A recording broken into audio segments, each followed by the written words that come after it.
Hello and welcome to my video. Today is going to be like a shootout between three treadmills here that I have. So we have the Gaza, which is the slimmest version of the treadmill. More like a walking pad rather than the treadmill, which I showed you guys already in my last video, link in the description. So we are using that for a while, and then we updated to Gearstone. The main reason why we want to update is because we wanted a kind of a guard barrier handheld thing. So these help you to stabilize a lot more, and this is a lot more like your normal treadmills where you can do exercise without the worry of falling over. This one is like open air, there's nothing. And then finally I'm going to show you our latest gadget or toy, which is the Peloton Tread. This thing is a monster. I mean, the ceiling height wise, I'm 6'1", and I can just about use this in full speed with the full incline, because this thing do raise up, unlike the other two, which doesn't. Now, I'm not here to sell you anything. My video is purely to show you guys what your money can buy. You be the judge on how good or how bad they are. The Peloton bike and the Tread, without having to say much, they are the best of the best. We love them to bits. The Bigzzia, we have been using it for a while. We compromise in terms of like price, quality, and functionality. Gearstone, a bit step up, but nevertheless, if you have the money, obviously go for the most expensive option. If you are on a tight budget, this is what you can get. So first of all, you'll realize that there is no control whatsoever. All you can do is with a remote. Like I said before, if you have dropped the remote or if you have lost it, you are pretty much stuck. Function wise, you don't see much on the remote. All you have is like, plus and minus and stop button. Really not a lot to it. To start, just press play and then it will move. Now I'm currently about 91, 92 kilos. And I have no problem using this machine. Now, after, let's say, a month or two, we do realize sometimes it refuses to start. It comes up with like a E logo on the front. But what you do is you just move the belt a bit to unfreeze the motor, and then it will start work again. Doesn't always happen, but sometimes it does. In terms of noise-wise, the motor is not that noisy. The actual noise coming from you stomping on the pad itself.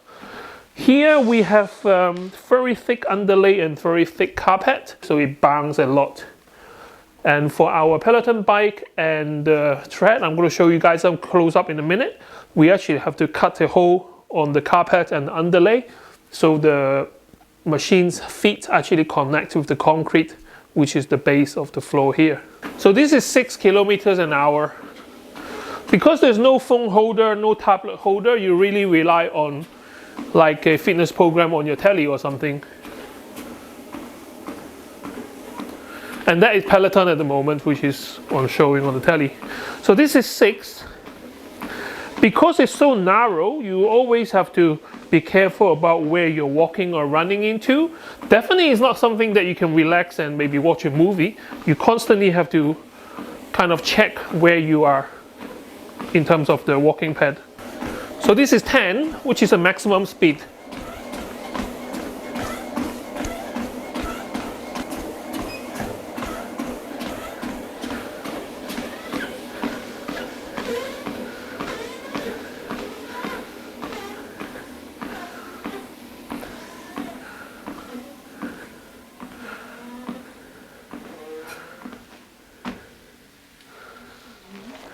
Now, as you can see, yes, you can run on this. I was on maximum speed for a while over there.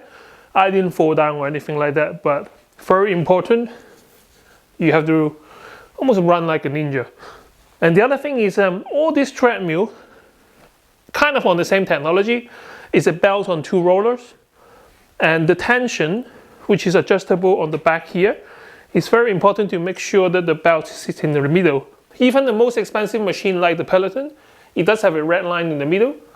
And you have to check to make sure that the belt doesn't slip to the side. It will damage the belt and mess up the machine. In terms of maintenance, you do have to put oil on the belt. It doesn't really specify how often you need to do that, but Peloton, they say once a year.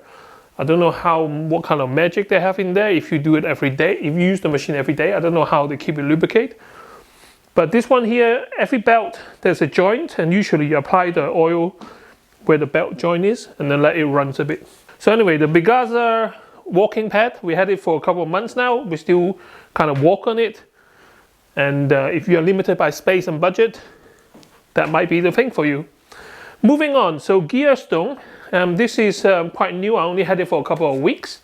Size-wise, it's pretty much the same as the walking pad, but it does have a larger frame.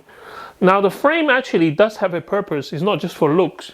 So you see a lot of time that when you are running on the treadmill, sometimes if you want to bail out, the easiest way is to move onto the side rather than jump off. The emergency stop button, I wouldn't recommend using it because it really stops very suddenly. To stop, you can just step onto the side. That will be the quickest way to escape, rather than let it throw you off the treadmill. A couple of things is now you have touch button on the screen here.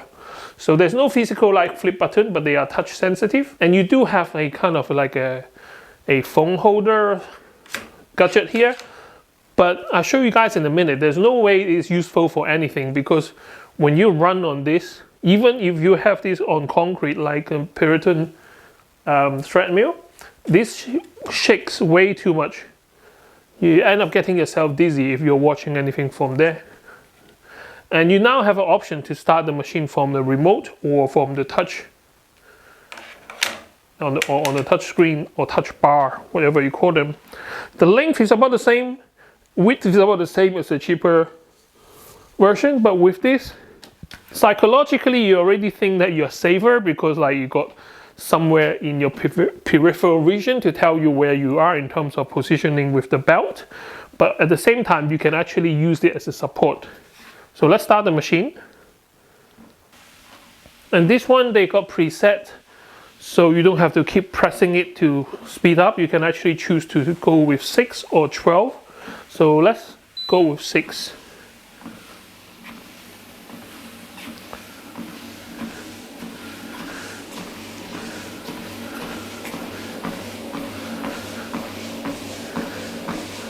Now the first thing I noticed is that the 6 on this one is a little bit faster than the 6 on that. And the motor is a bit noisier because I think it's a more powerful motor. But this is 6.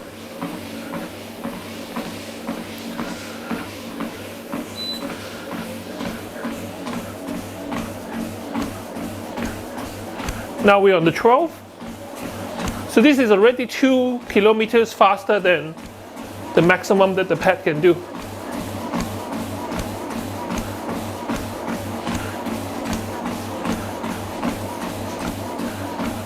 Now because you got the handlebar, if you need to, you can always get a bit of support. But let's do maximum.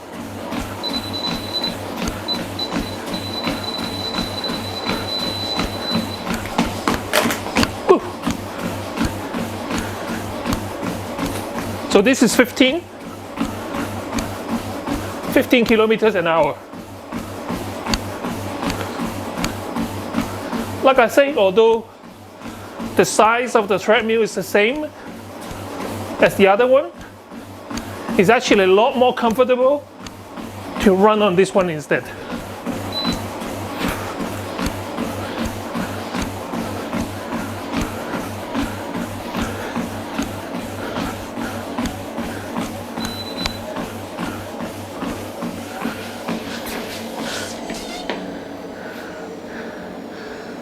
So that's the good thing about having the handle. And I dropped the remote. Now if I drop the remote while using the walking pad, I'm in a bit of a trouble because there's no way to control the speed of this thing without the remote. If you're on full speed and you drop the remote, the only way you can stop yourself is jump off. Whew. Definitely not recommending that. But anyway, so those are the two machines. I'll show you the full speed of them. This one definitely an upgrade from the storage pad. Either way, if you just want to do some exercise cardio, they can work you out easily. How long do they last? I don't know. But I had them for this one for a few weeks, that one for a few months. They're fine. Well, with the Peloton machine, you know, you can buy like 6 of the cheaper walking pads, so it's not really a fair comparison. But it is what it is. It is what we like, and it is what we waited for some time. But actually, delivery, it was only like a couple of weeks, so we were lucky. I know some other people during lockdown, they have to wait a long time before they got the machine. Much bigger area in terms of the treadmill. Much sturdier. It still shakes. It just having, there's no way that they can stop this kind of shaking function unless it's brought down to the floor. And like I say, we did cut the carpet, so you can see that it's actually cut through the carpet and the underlay, and the feet is actually sitting directly on the concrete base. Touchscreen, where you can get all the exercise and classes available to you. You've got 2 controlled, incline, decline, and then the speed. Now, my video is not here to tell you how good or how bad about Peloton is. I think there is a lot more technical review video and stuff like that, but this is just to show you guys what your money can buy, cheaper one, more expensive one, and how you use them. My main concern about buying a Peloton here is that our room here, although it's quite a big space, but the ceiling height is quite limited. So I'm 6'1", and head height wise, I only got about maybe 1.5 feet space. By the time the thing sits here, you can see that if it is flat road, no problem. But let's say if we do the incline, so the incline of 12.5%, so this is the highest that it will kind of come up in terms of running uphill. I don't know if you can see, like I only have like a fist kind of a space between my head and the ceiling. That means that when I run, if I jump, I'm going to hit my head. Luckily, I don't like running incline anyway. My wife is not as tall as I am, so. And the other thing is, like you pay a lot for the machine, and you also pay a lot for your subscription. But that is actually where I think it's worth the most money.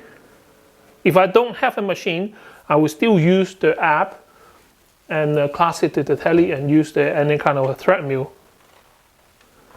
I'm just jamming out. This is like the jam of all the jams. My name is Jess Sims, and you have tuned in for your 20-minute 90. Okay, I don't want to get demonetized, so I'm not going to switch on the sound, but let's start with the speed.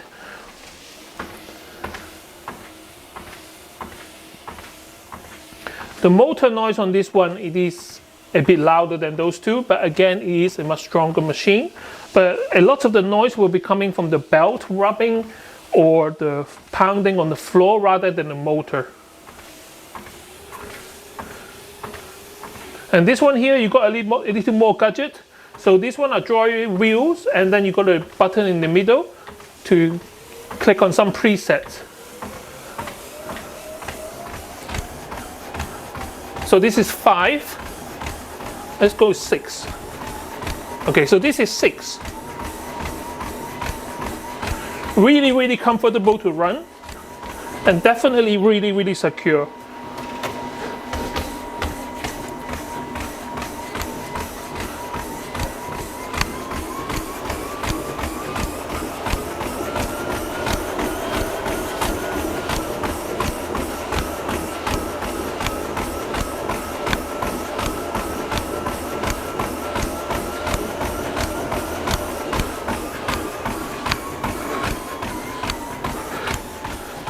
Ooh. And this is in miles per hour, not kilometers. And to be fair, I can't outrun it at max speed.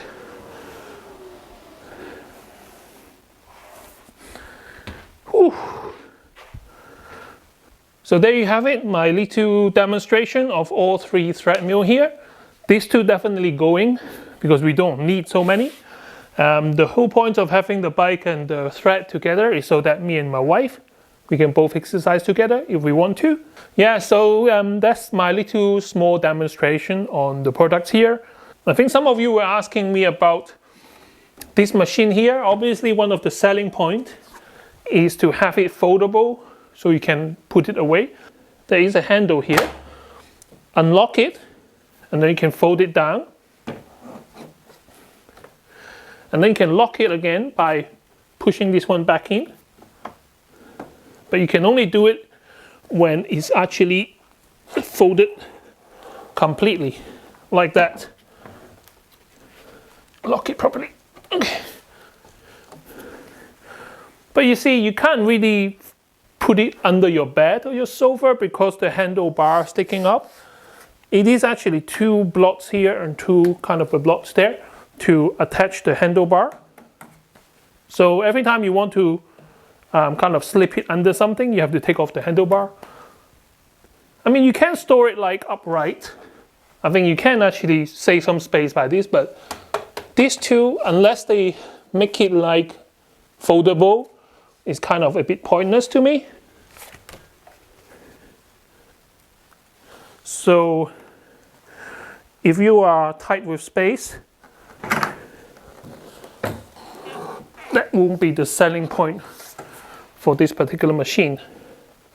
But I have to say though, it's easy to fold down and put it back up if you need to. So thank you very much for watching, and I see you next time with more interesting gadgets. Oh, by the way, if you are going to buy a Peloton bike or treadmill, use my discount code so both of us get some money off buying the accessories. I'll put the code in the description, and I'll see you next time. Bye bye.